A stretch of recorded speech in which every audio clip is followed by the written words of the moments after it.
Thank you for joining us today for our recycling session, our culmination of our 3 R's series to celebrate America Recycles Week. And we do appreciate your joining us. And today we're going to be talking about sort of the technology behind recycling, among other things. My name is Ethan Hausman. I am Business Outreach for CSWD, and I am joined by my colleagues. I'm Robin. I'm the Event Outreach and Community Outreach Coordinator for CSWD. And just to give you a sense of what's happening today, Ethan's going to do a quick presentation about what happens to stuff after you put it in the bin, and then show a couple of videos about how that works. And then we're going to stop the official presentation when we have 30 minutes to go, so that we can dedicate those last 30 minutes to answering people's questions. We've already gotten a few coming in, but I'd ask if you have specific things, go ahead and put those in the Q&A box, and I'll be keeping an eye on those, keeping track of them during the presentation so we can get through as many as we can at the end. And if we run out of time, anything that's there we'll still be able to address in the follow-up email that we'll send out tomorrow. Rhonda? Oh, hi, I'm Recycle Rhonda. I do the school outreach for Chittenden Solid Waste District, and I am ladying the Facebook Live that we just started. So hold on tight, here we go. All right, so we will jump in, and I will start by just introducing our organization as Chittenden Solid Waste, obviously, and we are a municipality. So we serve the residents and businesses along county lines, everyone inside Chittenden County. We're governed by a board of commissioners, volunteer board, and we are, like any municipality, a nonprofit. So we are mission driven. We have a number of facilities scattered around the county. You may be familiar with our drop-off centers, which are definitely very public-facing places where we accept a variety of materials. Green Mountain Compost is our organics facility. The Environmental Depot is where we take hazardous waste, and we are fortunate to have a year-round hazardous waste facility. We're the only waste district in the state that has that privilege of having a year-round facility. And then the Materials Recovery Facility, or MRF, which is what we'll spend most of the time talking about today. Before we jump into that, and I know we will be talking mostly about blue bin recycling, but I did want to just point out that the equivalent of blue bin recycling for food scraps is composting. That's the way that we are closing the loop with organics and food waste, is through composting. And it is an exciting time here at CSWD and across the state for composting, in that we are seeing more material than ever before at Green Mountain Compost because of the change in the law in July. Food waste is no longer allowed in the trash. And so it's coming to us in large quantities. And so we are in the midst of an expansion as we speak of Green Mountain Compost to be able to process all the food scraps that are coming there. And that includes some upgrades in technology. So just as there are opportunities to upgrade MRF technology to improve efficiencies there, we are improving efficiencies at GMC with the addition of a windrow turner, which is a very cool piece of equipment. We don't have time to talk more about that today, but know that that's something that we would love to talk with you more about at some point. Or you can look up windrow turners on YouTube and see what we're talking about. But that is a change in our process that's going to allow us to process more food scraps more efficiently. Now moving into blue bin recycling. So the MRF, we have a MRF, and it is located in Williston, and it's what allows us to take a single stream of unsorted recyclables and sort them into different material categories. And Hey, Ethan, what's a MRF? A MRF is a materials recovery facility, and it is what dictates what you can put in the blue bin. So it's where everything is getting sorted by equipment and humans, and we'll talk more about that. But one thing you will see if you travel across the country is that what you're told to put in the blue bin will vary from community to community, and that's because MRFs are different. They have different machines in them and different capabilities, and so your local MRF determines what you can put in the blue bin, and that's certainly true here.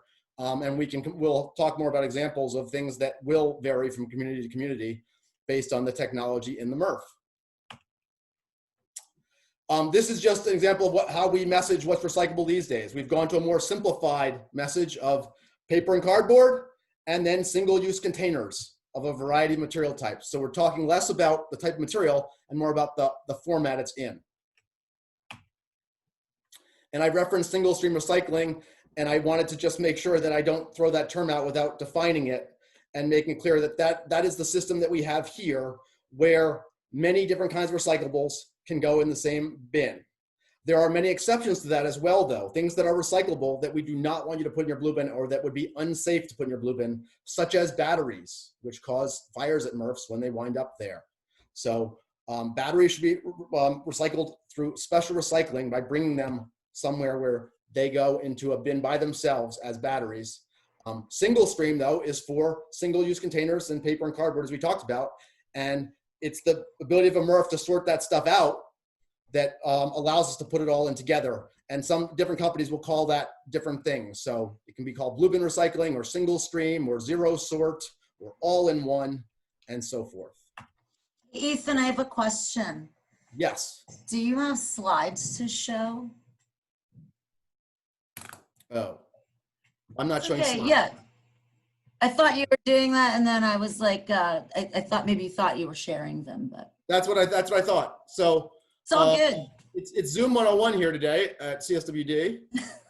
And I will bring up my slides. I had gotten a little ahead of myself, I think. It's all good, man. It's all a learning game out here. If we're not learning, life is boring. Thank you, Rhonda. Sure. All right. So, any chance that you're now seeing a slide? Yep, we're seeing the MRF video slide. Great. There I'm we going to back go. up and just show you all the slides that you missed while I was yapping and not showing you the slides. Sorry about that again. So again, we're a municipality, serving Chittenden County. These are our facilities. The MRF, now I'm understanding your question, Robin, because it was very obvious to me when I was looking at the slide that you weren't seeing. But this is what I was summing up about our MRF, that it is a public-private partnership in that we own it and the equipment, but Casella operates it through contract. And our MRF was built in 1993, and that's going to be a theme that we talk about today, because as a MRF that is over 25 years old, it does not have all of the state-of-the-art equipment that is now available to MRF operators. And we can't just put that equipment in it because we are constrained by the building size. We are literally out of room in the structure for additional equipment or processes, and even for bale storage for other materials. So at this point, that is a constraint. And so we're looking forward to the day we will build a new MRF, which is not that far out. We are hoping that we will have a new MRF in about 3 years. And here's where I mentioned our messaging around what's recyclable, sort of a simplified message that's about, is it a single-use container? Is it paper or cardboard? It seems you've stopped sharing. At least I don't see a share. Okay, thank you. It's all good. Just that's good. Let's be thankful we have technology at all. Yes, I prefer when it's cooperating, but, and then single stream we talked about. So now we're caught up. Again, sorry about that. And now we're gonna show you what's in our MRF. This is a video that was made 5 years ago. But as I said, we can't add a lot of equipment, so not much has changed in the last 5 years. Recycling has evolved a bit. There is more technology available, but what we have here in Williston is really very similar to what was there 5 years ago, and that's why you haven't seen a lot of changes in what can go in the blue bin. We've learned a little bit more, and there have been some changes, but what this video is still accurate today as it was then, and we'll talk about any sort of any changes that have happened.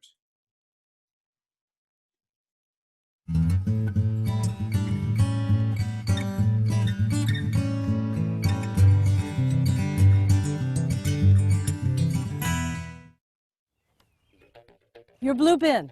Think it's just another place to put your household waste? Think again.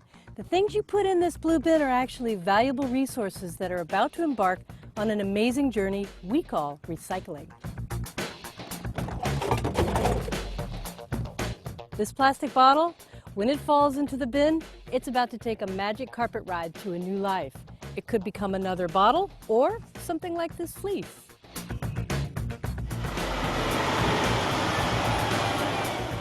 This is the first stop on the journey, CSWD's Materials Recovery Facility, or MRF for short. Thanks to you, more than 80 million pounds of recyclables are processed in this building each year. They go through a wild series of spinning discs, speeding conveyor belts, whirling magnets. It's sort of like a Willy Wonka factory for recyclables. When they come out the other side, they're shipped off to market to be made into new products. Trucks come into this building. We call it the tip floor. That's because this is where trucks literally tip their recyclables out onto the floor. It can look like quite a mess, but that's only because the MRF hasn't worked its magic yet.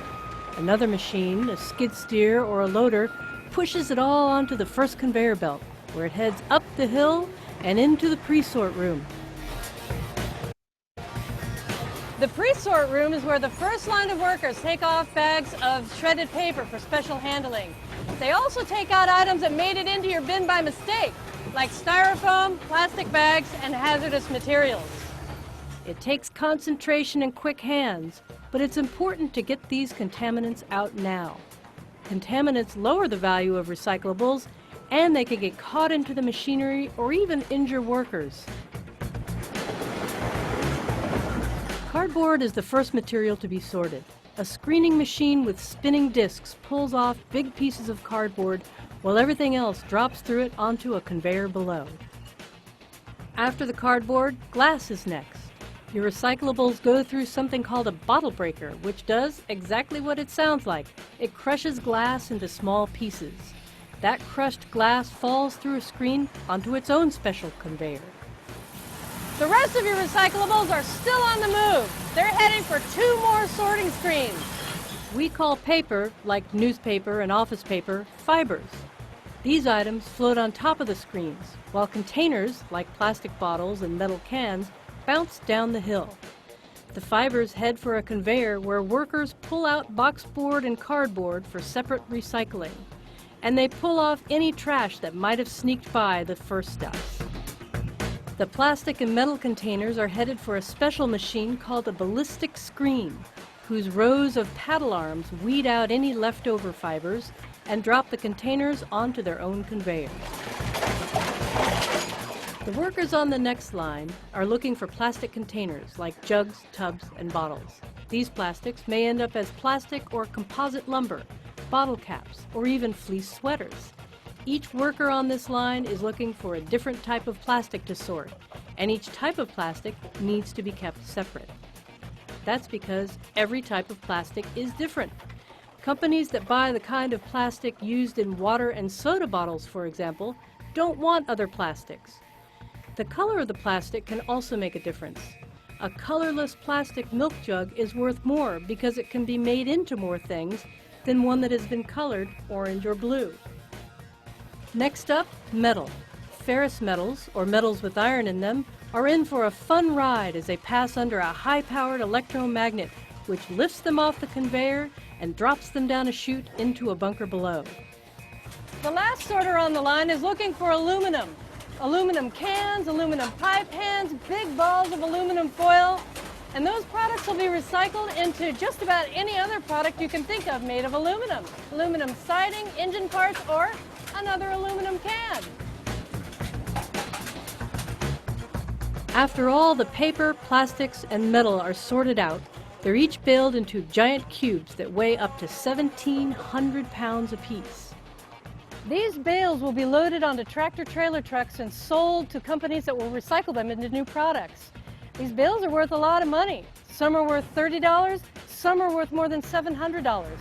Each year, the MRF sells an average of $4 million worth of recyclables. But wait, we're not done yet. Remember that bottle breaker? Well, that broken glass took an exciting trip of its own past vacuums, fans, and magnets that picked out any paper, plastic, or metal bits that may have gotten mixed in. The glass then goes through a spinning cylinder called a trommel, and the end product is used in road building projects and in drainage projects. That's the end of this part of the amazing journey we call recycling. If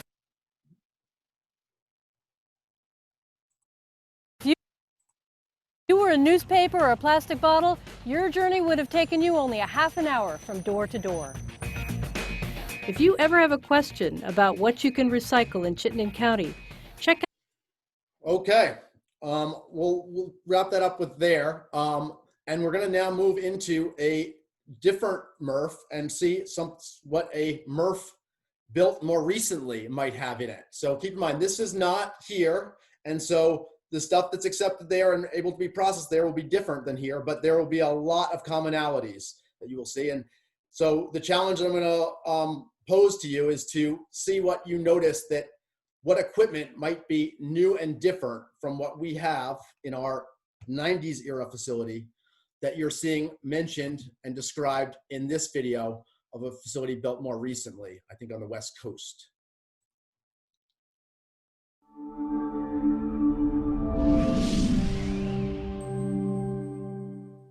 You're probably here to find out what happens to your recyclables after you set them out for collection. Well, let me tell you, you came to the right place. Welcome to the Green Waste Recovery Material Recovery Facility. Today, we'll go over what it is we do here at the Material Recovery Facility, or MRF for short. We'll be looking at the Recyclables MRF, which is just one of the 3 processing facilities here at Green Waste. We also have a Garbage MRF and a Yard Waste MRF, but we'll save those for our next tour.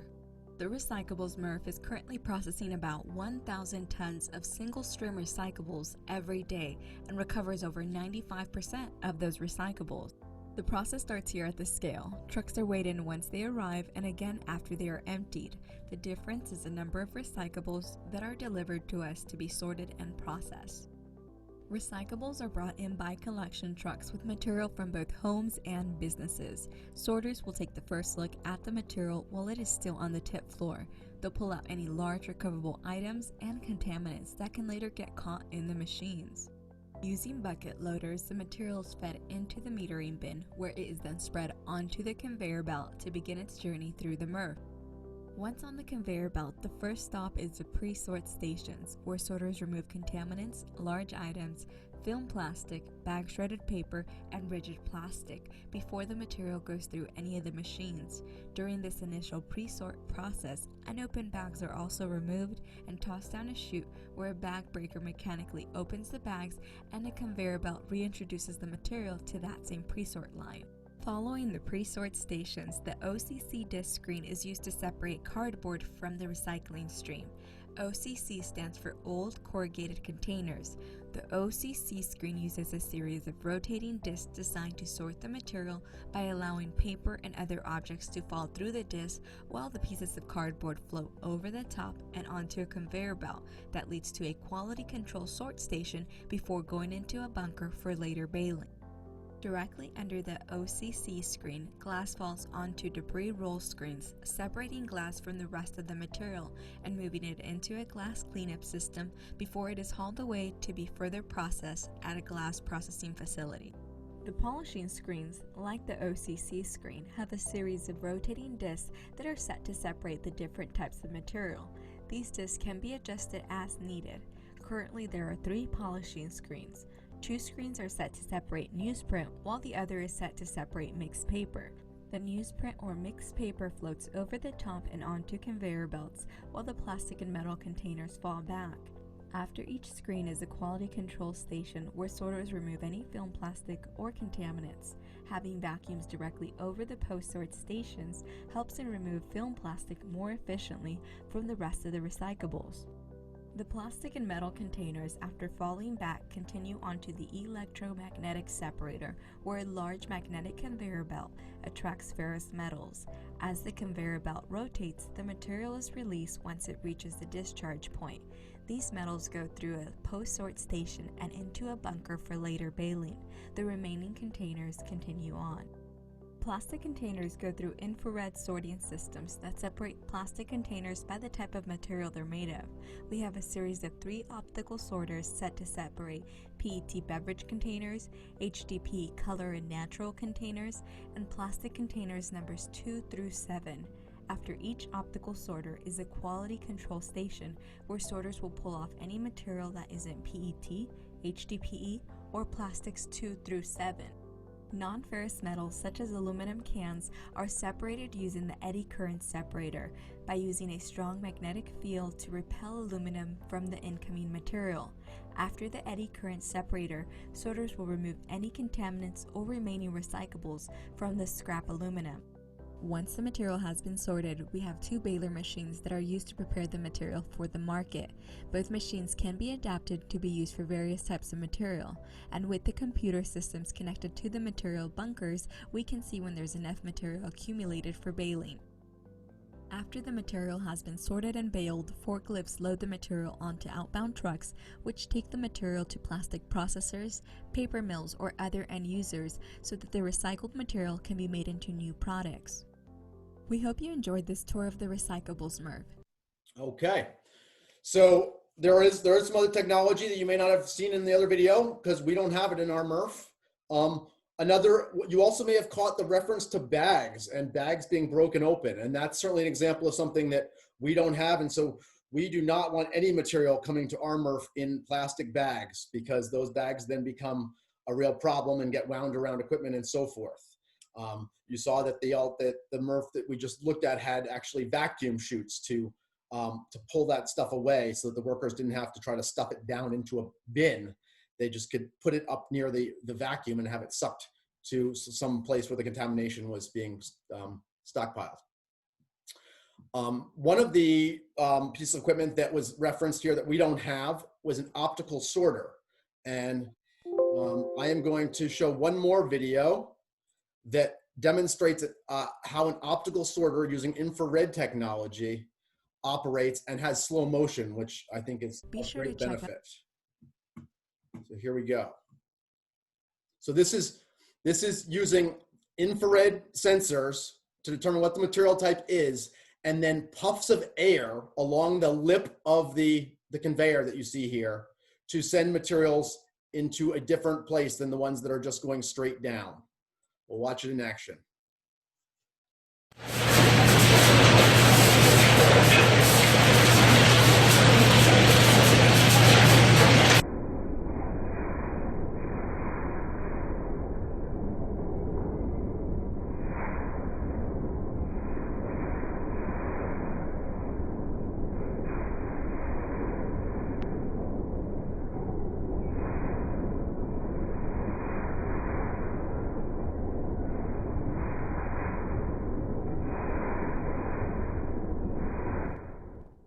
So this, as I said, is using infrared sensors and air puffs, air jets to send the material. An eddy current, which was also described in the last MRF video, would look very similar in operation, but it would be sending the aluminum cans would be the things that would go flying up and away, and it would be using a magnetic field to do that. So it uses a magnetic field to repel a non-ferrous metal like aluminum into the right place while everything else drops below. So an eddy current operating looks very similar, even though the technology behind it is very different. It doesn't have to actually recognize material type. The material aluminum just responds to the electromagnetic field and goes where we want it to go in an eddy current setup. I think we've seen enough of this, so I will stop this video and we'll try to summarize what we've seen.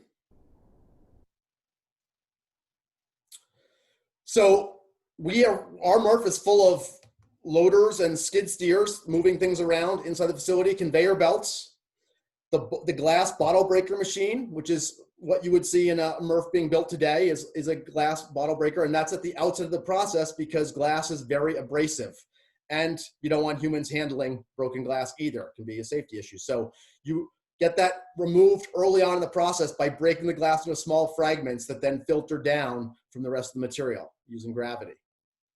There are many types of screens in a MRF. We have a cardboard screen or OCC screen. We use Stardust screens, as you saw, to sort containers from paper. And ballistic screens are also part of our process, just a different mechanism, but also designed to separate materials.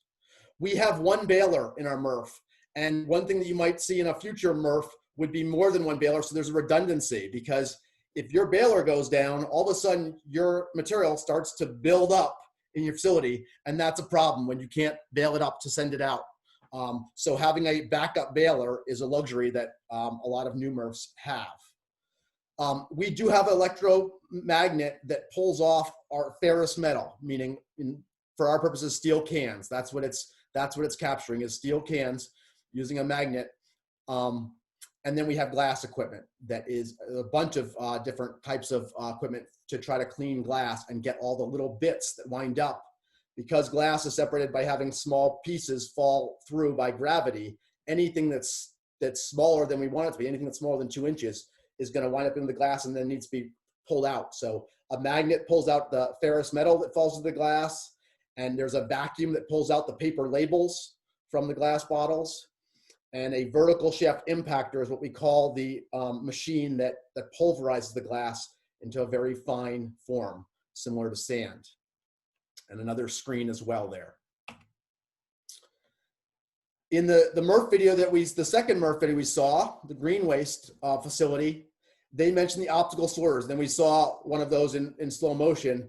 And that is a huge part of what a new MRF would embed in it. Not just one optical sorter, but many optical sorters, because they can be deployed in a variety of ways, and they can separate many different types of materials, because they are sensing material density, for example, and then sorting by density. So they can do things that humans can't, because they're able to perceive traits that someone just looking at a container won't be able to tell whether it's a different type of plastic based on density. We saw the vacuum chutes that add efficiency for removing contamination. Those were the vertical pipes that they were stuffing that the film plastic was getting sucked up into. There are more and more robots and robotic technologies in MRFs. We didn't see a lot of that, and robots can really vary from very primitive sort of a picker that just picks one kind of material out to something that looks not unlike a human sorter that has multiple arms and is looking for more than one type of material at a time, and literally picking it off the conveyor and putting it into a hopper just the way a human would. And then on a more simple level, just additional space is a huge luxury for a MRF, because plastics degrade outside and paper certainly gets wet and less useful outside. So the more indoor space where you can keep things dry and out of sunlight, the better the quality of your material, and the more materials that you can collect as well, because you need to fill up a tractor trailer truck at a time in order to move the material efficiently. So that's a lot of bales before you can have them picked up. And if you have a lot of materials, that obviously multiplies the amount of storage space you need. And I mentioned the baler redundancies, or even sorting screen redundancies, that if a piece of equipment goes down, means that your facility does not come to a halt. And of course, in our existing MRF, we have a lot of human workers doing everything from running the baler to actually sorting out the containers on the container line, sorting out the different types of plastics and so forth, and pulling the aluminum by hand. But a modern MRF or a state-of-the-art MRF built today would also have a lot of human workers. They would just have, their roles would change. So more equipment to maintain and some more maintenance roles. And instead of doing the primary sorting, you would hope to do that more with optical sorters, but then you need humans, as you saw in the video of the MRF on the West Coast, then you need humans to back up the sorting by checking it and by doing the quality assurance to make sure that it is a clean stream, that the sorters are properly calibrated and running the way they're supposed to, and to grab the few things that make it through and past them. And one of the points I wanted to drive home today is just that MRFs, by the nature of our society, are reactive. We are having to react to the new types of packaging that are out there in the marketplace and that people are wanting to responsibly dispose of. So you used to get your tuna fish only in a steel can or tin can. Now you might get your tuna fish in a flexible pouch. And so MRFs are left to have to figure out, can that plastic pouch be recycled and how? You know, what kind of equipment is necessary to separate that plastic pouch from paper? It's much easier to separate a metal can that will respond to a magnet than it is a flexible plastic pouch from paper automatically. And then of course, what we are discarding has changed. There's more and more cardboard, less and less office paper, and so forth. So MRFs are responding to that. We no longer set aside newsprint. We no longer have a newsprint stream coming from our MRF because there's not enough newsprint to justify collecting that separately. It just winds up in with our other paper now. So here are some things to think about when you think about what you're putting in the blue bin. And I will highlight here that cleanliness is always really important and has become only more so. So that was true 5 years ago when we made our video, and it's just as important or more important today. If it's not clean and in good condition for recycling, if it's not safe, then it shouldn't go in the bin, and it could cause safety issues at the facility. At minimum, it will reduce the value of the outgoing material. And here is some things that you can think about in terms of those properties. Is it of an appropriate size? Is it at least 2 inches by 2 inches? Is it a single-use container or packaging? If it's something that's durable, like a Frisbee that's meant to be used for years, that is not going to be recyclable. And then people that have been here recycling in Chittenden County for a long time know that we don't take black plastic either.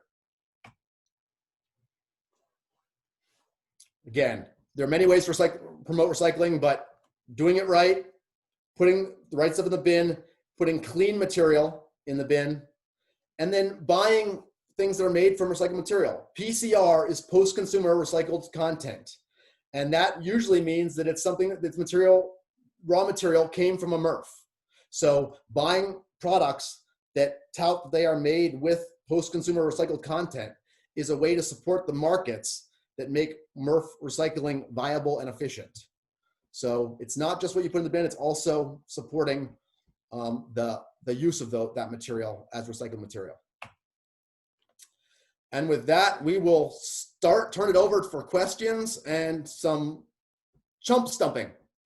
All right, with that said, guys, I am going to go through and unmute everybody so you will have the option to speak as well. Robin has been handling the Q&A. There are some questions lined up that we will answer right now live while I go through and unmute people. I ask that you leave yourself on mute. If you would like to comment, ask a question live, that's awesome. Just use the raise your hand function and I'll go through and check out who's got their hand raised, like little students. All right, a number of questions about plastic bags. Ethan, you want to talk about plastic bags? Sure. So as I mentioned, plastic bags are something that you might come across communities where people are bagging their recyclables because their MRF has a way of removing those bags. We do not, and so we never want plastic bags coming to our MRF, either around the recycling or in the recycling. It is a notoriously challenging material to deal with and causes issues in the equipment. So as always, our advice on plastic bags is recycle them, not in the blue bin, but as special recycling. If you either put them in the trash or bring them to a place that's appropriate for where it's just plastic bags being collected separately, and they're not going to need to go through a sorting process. Store take-back programs being the main option there. And on a related question, what about shredded paper? Can that go loose in the bin or should that be in a plastic bag? Shredded paper would turn to confetti in that process. So one of the things we actually saw in the new MRF video that's not ours is that they handle shredded paper the same way we do. They remove it early on because it's the one thing that can be put in a plastic bag so that it doesn't wind up as confetti. It stays contained. Plastic bag arrives at the MRF. It's the first thing pulled off by human workers and set aside, and then it can be baled without having to go through the equipment that will make a mess of it. So put it in a plastic bag, huh? Sorry? I think somebody was, I'm just going to go, some people have unmuted themselves, so I'm just going to mute everybody. There we go. All right.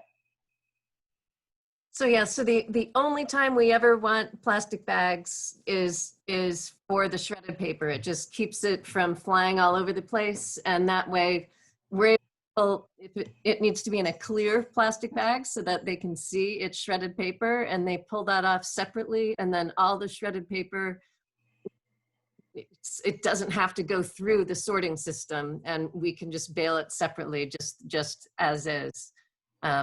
But And as for once material starts going through the sorting process, all the conveyor belts and stuff, bags just wreak havoc. They get stuck in the gears and make things break down. Sorry, Rhonda. Oh, no, that's okay.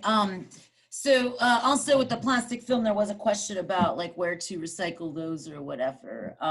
So some grocery stores are still accepting flip-floppy plastic or plastic bags for recycling. Call ahead and see if their program is still up.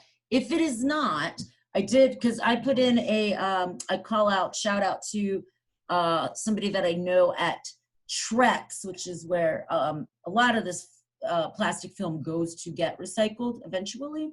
And she said to call the store and ask if they don't have the bin out to collect the plastic at the grocery store. Ask if they have a bin in the back, like on the loading dock, that you can use to put your plastic, your floppy plastic in. She said that they are still baling stuff because they've got a lot of shrink wrap around their pallets of stuff. So she said they're still sending it out, just they might not make it public. And they may not want you to do that either, but it never hurts to ask, right? So there's some options. I know that Hannaford and Shaw's and Williston both have their plastic recycling bins out still, their floppy plastic ones. So I also know that City Market has stopped accepting floppy plastic, so don't take it there. So Rhonda calls flip-floppy plastic. It's plastic bags. The jargony term that I may not have defined well is plastic film. Non-rigid plastics, film. And that could be bags, that could be Ziploc bags, that can be cereal bags, bread bags, the wrapping to your paper towels, napkins, and toilet paper. If it's a number 2 or number 4 clearly on it, that is the type of plastic that the flip-floppy plastic recyclers are looking for. Yeah, those air pillows that they use in Amazon packaging sometime is a real common one. They're often labeled with a number 4, which is handy. So you know it's acceptable. Sometimes that confuses people and they think, oh, well, it has a number 4 on it, so that means it can go into the blue bin. So that's where it's more important to think about the form of what you're holding rather than what it's made of. If it needs to be, the only plastic we take is rigid plastic containers. We did have a question come in asking for examples of what is a rigid plastic container. And that's basically, I just grabbed a few things in my house, like any kind of, bottles, shampoo bottles, laundry detergent bottles, milk bottles, any kind of food, peanut butter jars, things like that. The little clamshell things that sometimes lettuce comes in, or takeout food. It's plastic that will hold its own shape. That's not gonna get wrapped around gears like a shoelace does if you get it caught in a vacuum cleaner or something. I always explain it to my Kit Kats, like if you move it around and it makes a sound, that's flip-floppy and it cannot go in the blue bin. But if you pick it up and you bang it on your head like that, that's hard plastic, that can go in the blue bin, so long as it is bigger than a squirrel's head, greater than 2 inches in 2 directions, and clean of no drink, no food. Then we've had a few questions come in about cardboard related. So one is non-waxy freezer boxes. One person's asking, what about cardboard that has coating on it? And someone else is asking for examples of coated paper. So does somebody want to dive into Sure. cardboard, fiber? We now take a wider range of boxboard and cardboard than we once did because we no longer say if it goes in the fridge or freezer, it's a problem and we can't take it. That's not the guidance now. Now the guidance is most of those fridge and freezer boxes are okay as long as they're not designed to be in direct contact with the food. So a milk carton is designed obviously for the carton to be in direct contact with its contents, the milk, and therefore that is going to be a coated paper. It's not going to be just paper in there. It's going to have plastic linings and so forth, and that renders it non-recyclable. An ice cream pint is the same way. But you can compare that to, for instance, a TV dinner box that goes in the freezer, where inside there is a plastic tray and then a plastic film cover over that tray. And so the cardboard is protected from the food itself by the plastic. And so the cardboard is not going to have coatings and linings in it. It's going to be just plain old cardboard and fine to use. The fact that it has the print on it's not a problem, and just being shiny is not in of itself a problem. You know, you might buy a vacuum cleaner that comes in a very shiny box and wonder whether that's a coating that renders it non-recyclable. The answer is no. Often those shiny coatings are just a very thin layer of clay or something, and they are not plastic. It's usually when they're trying to protect food or the container from the food that you find coatings in cardboard. All right, how about bottles, caps and jars, caps and lids, sorry, on bottles and jars? If your lid will stay on your bottle or jar, then you can always include it on there and it will ride along in the process on the bottle and go in with the plastics where it can go to a plastic recycler and turn into new products.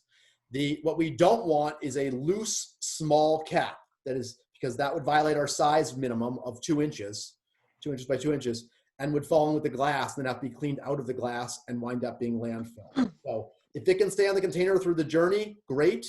If not, it needs to meet the 2-inch rule, or else is that a squirrel's head? That is about the size of a squirrel's head. So that's 2 by 2 inches. You can see the cap I'm holding does not cover the 2 by 2 square. Therefore, too small, can't go into the blue bin. But thank you, Rhonda. That was great way to illustrate that. The flip side of that is that yogurt tub, you lost the tub, but you found the lid. Can you put the lid in? You can, because it's over 2 inches. So that lid to the big yogurt lid is recyclable on its own because of its size. All right, and a few questions about plastic containers and numbers. So the numbers on plastic and on other containers, the only thing they tell us is what material, what type of plastic, what resin that particular item is made from. But it doesn't tell you, is this item recyclable or not? So that's useful for the manufacturers to know and for other types of processors to know, but it doesn't have any impact on whether or not something's recyclable. So if it's a rigid plastic container, it doesn't need a number. It can go into the blue bin as long as it's not black.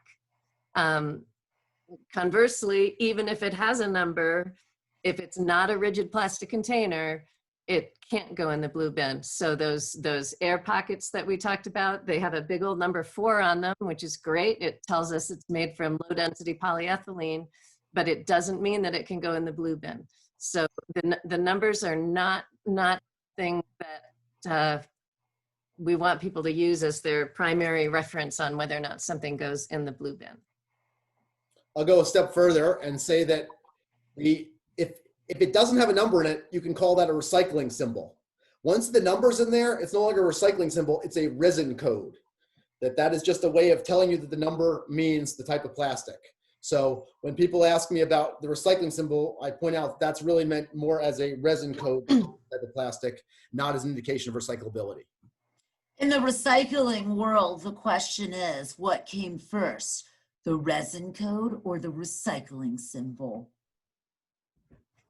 That was a joke. I don't know if that's the question, but.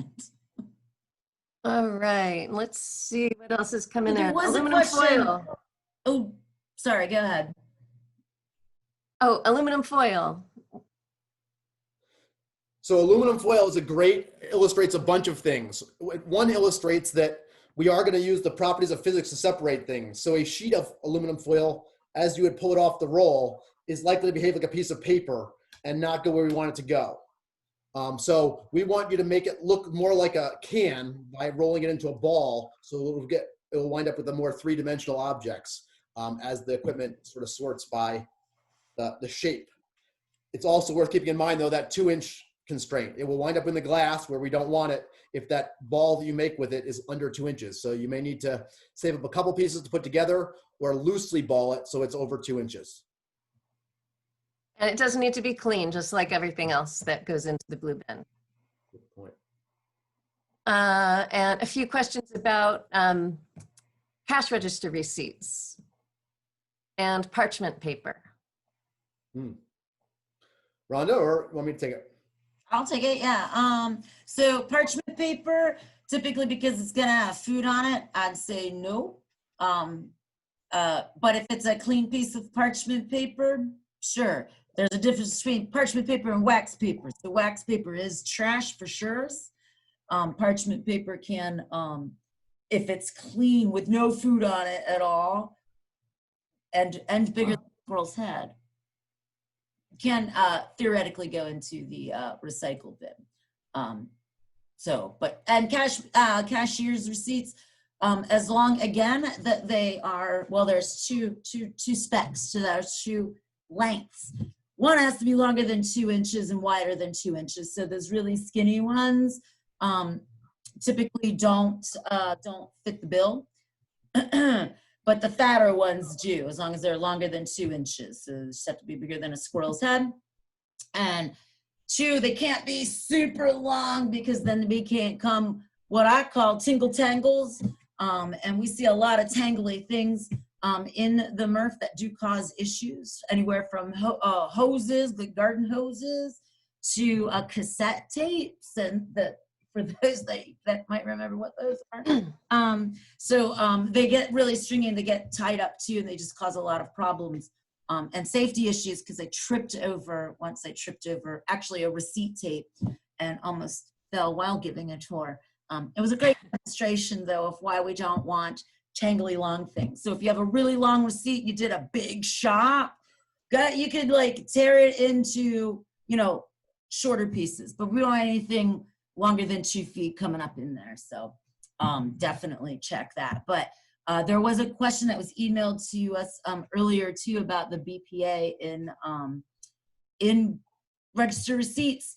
And apparently they're moving away from using BPA in the register receipts, the heat sensitive receipts or whatever. And we checked about this a long time because we used to not accept register receipts because of that, not because of the BPA, because of the heat sensitive coating on it or whatever.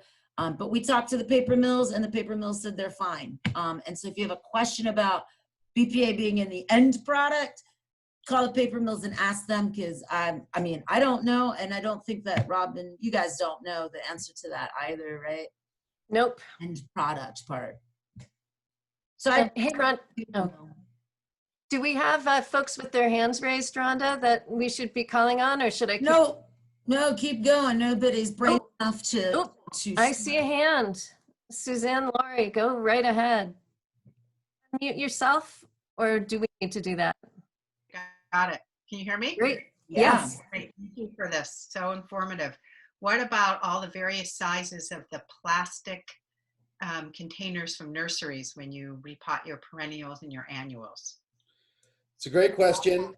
So 2-inch rule obviously applies, but most of them are big enough. The thing that comes up most with nursery containers is the black plastic piece. And I know that for people in that business, I work with businesses, I know that is frustrating because they don't necessarily have control over what the plants that they receive come in. They come in plastic to them and would like that to be recyclable. And it's just not here because it's black. We do say it's only black that applies to. So the variations of dark green or brown that you find, if they meet the size requirements, then those are recyclable. It's only the ones that are straight black. But I do acknowledge that most nursery containers are black plastic and therefore non-recyclable here. And So reuse is about the best you can do.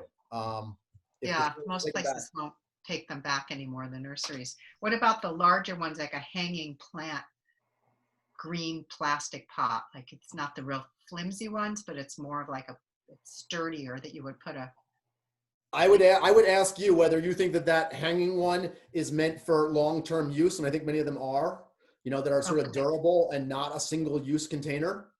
And at that Ah. point, if it's a durable item, I go back to my Frisbee analogy or laundry basket analogy, we would consider that non-recyclable plastic. Thank you very much. Thank you. Is that all the questions? Does anybody? Oh, no. Well, we have other Oh. questions on our Q&A. Oh, no, we have other questions. Okay, let's roll. I'm going to take What? aerosol We've cans. got 9 minutes left. Okay. Aerosol cans. Yes, they can go in the blue bin if they are entirely empty and if they are safe to go in the blue bin, meaning there are many hazardous products that come in an aerosol can. So we would never want you to put your spray paint can, your lubricant, oily type stuff. Pesticides. Pesticides, right. But your Cool Whip or your hairspray, if it's totally empty, those are examples of things that could go, an aerosol that could go in. Please remove the plastic top because we don't want two different types of material. We want to be able to put that clearly in with the metal. So hopefully that lid is over 2 inches and go in separately for recycling. And then the nozzle as well, which is plastic. So remove as much as you can that's not metal and make sure it is empty. Emphasis on empty. And if you have aerosol cans that are not empty or that contained paint or pesticides, those can go to our environmental depot, which is where we collect household hazardous materials. That is on Airport Parkway in South Burlington. And you can go on our website to make an appointment there, cswd.net/depot, D-E-P-O-T, like a train depot. And they can handle both the dangerous kinds of aerosol cans and ones that still have material in them that you haven't been able to empty. And then, one sort of bigger picture question, which relates to a smaller picture question, is what materials do we get the best prices for? What material is the hardest to sell, and does that vary? And which ties into someone's question about what types of packaging should they look for or avoid when they are making their purchasing choices. So yeah, there's a lot there. The answer is that you can always count on aluminum to be the highest value material. Aluminum is great stuff because it's infinitely recyclable. It's like it can be recycled over and over and over again. It's very light. Believe it or not, even though it's metal, it is lighter than pretty much all the other materials we market from the MRF. It's lighter than cardboard. It is lighter than plastic. But prices do fluctuate. So we can give you general idea, but like the value of plastic will fluctuate quite a bit, and types of plastic relative to each other will fluctuate. One of the things that we can point to as another sort of general rule is that glass is turned back into sand, essentially, from our process, something that resembles sand, which is what glass is made from.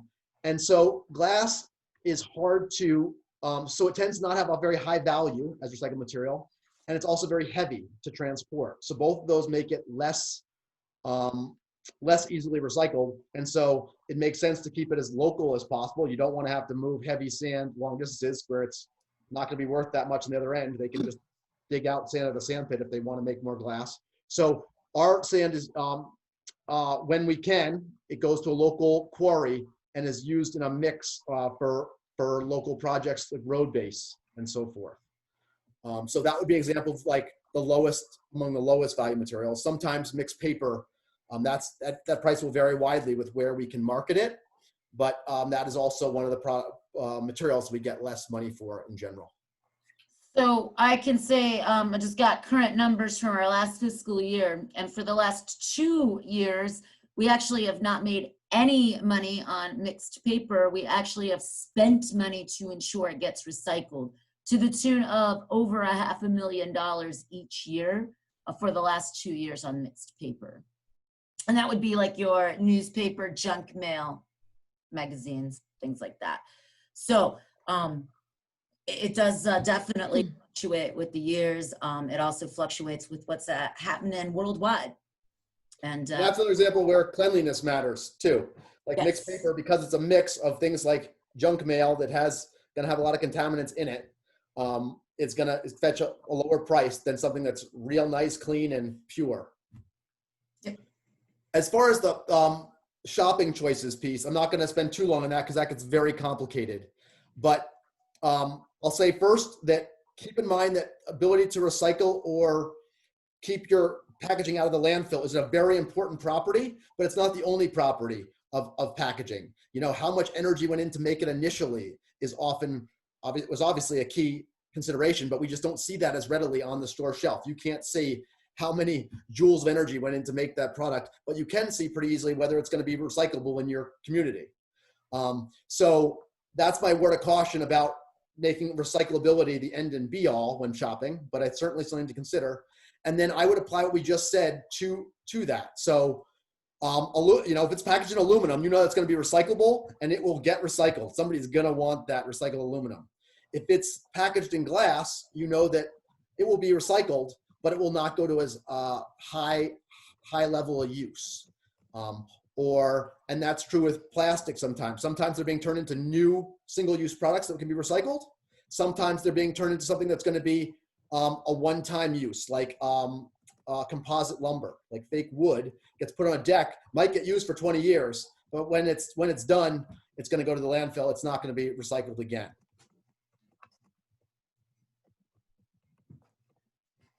All right, staples and paper, those are totally fine.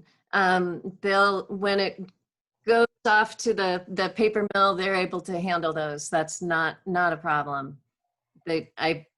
I'm guessing, although I don't know for sure, that at some point when the paper's all pulped up or shredded up, that a magnet is used to pull those out, but that's only a guess. And it is fine as staples. The staples are fine. They are also they're fine enough to go through the process, whereas a paper clip is not. So that's where we draw the line. Staples okay. Paper clip is too much metal in your paper. Similarly, you won't want to throw away your whole file folder that still has the metal tabs running through the hanging folders. We'd ask you to remove those because that metal is too much metal in the paper. And those can go into the scrap metal bins at our drop-off center. They can't go into the blue bin because they're not a can, but they can go into the scrap metal bins at our drop-off centers, and there's no charge for scrap metal. I'm seeing a question about local marketing materials. Yeah. Local. And so, as I said, glass stays most local, in part because it's inefficient to send it anywhere. But the other material that we could say stays closest to home is metal, and that's because metal is so recyclable. Something like plastics, you really have to send it to parts of the country that have a lot of that processing facilities. And so with plastic, it's often having to send it to the southern U.S. or from other parts of the country to the West Coast, where there's more plastic processing. Metal, there is metal processing around the country, and so we don't need to send it outside the region in most cases. Although I say that, and aluminum is actually so valuable that it's worth sending far afield, so that may go to the south as well. Well, that wraps up all of our Q&A.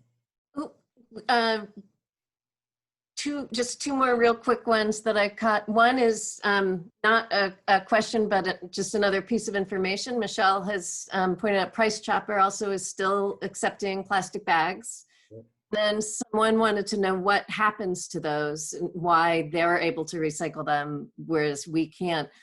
And what they are able to do is they get enough of it that they can bale it right on site, and they send it somewhere to a different facility that is able to process it. Anything that gets collected that comes to us needs to be able to go through the MRF, get sorted and baled and marketed. So where each of the store chains their plastic bags to be recycled is going to vary, but I know Hannaford and Shaw's are Trex, and I only know that through the Trex company themselves. yeah, and that's the company that makes the composite lumber. Yep. I definitely check with your local store too, just because I know that somebody told me the Shaw's in Colchester is not accepting the floppy plastic. So it's not just Shaw's and Hannaford's. I just know that the ones in Williston, because that's where I live, I know they are. So just call your stores ahead of time. And if you have any other questions, please feel free to email us. Our email addresses will be in the follow-up email that will go out tomorrow, as well as a resource, like a whole bunch of different resources to check out. Excellent. Well, have a great weekend, everybody. Thanks for tuning in. Be safe and have fun out there. Happy America Recycles Week.